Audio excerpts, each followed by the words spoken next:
So frequently asked questions you may get asked, especially if you work the phones. A lot of the big, huge title companies and escrow companies call in all the time. They have overseas folks that call and ask about the status of an account, and they ask us, what's your duplicate bill fee?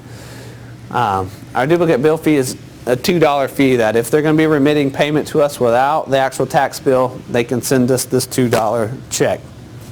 We don't require them to send that. If someone just sends us a check and there's no bill, we're not going to send it back. We'll take their payment. But if some people just send us a $2 check in addition to the tax payment, and we just deposit that, or our department would then cashier that payment. So you might not you might not see that a lot, but if someone asks what a duplicate bill fee is, it's $2.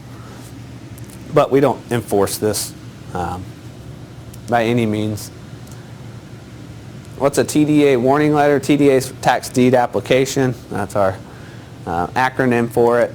And this is, we send out a courtesy letter to all property owners in January usually, for those owners that are about to be at that 2-year date of delinquency, to say, hey, your property is coming up on 2 years of delinquency, or coming up on 2 years of being delinquent.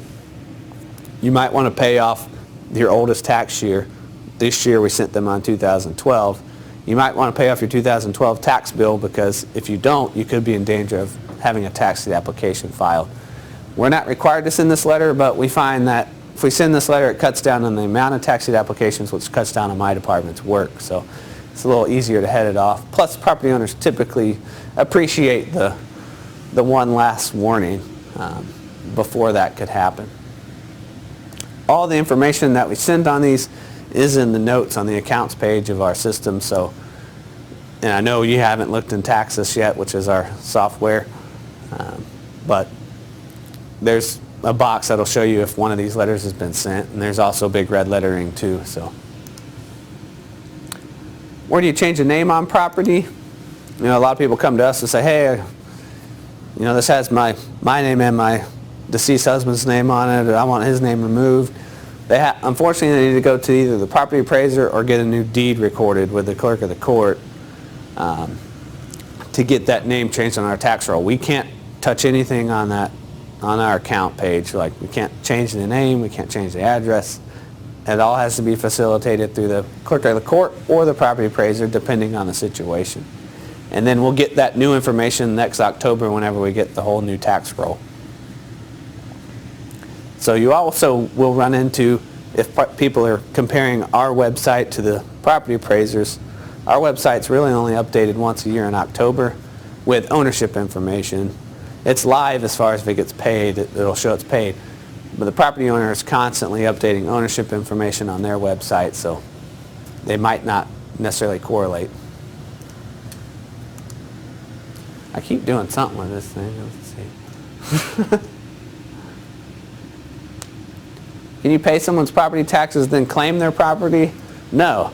If you pay someone's taxes, you're just doing them a favor.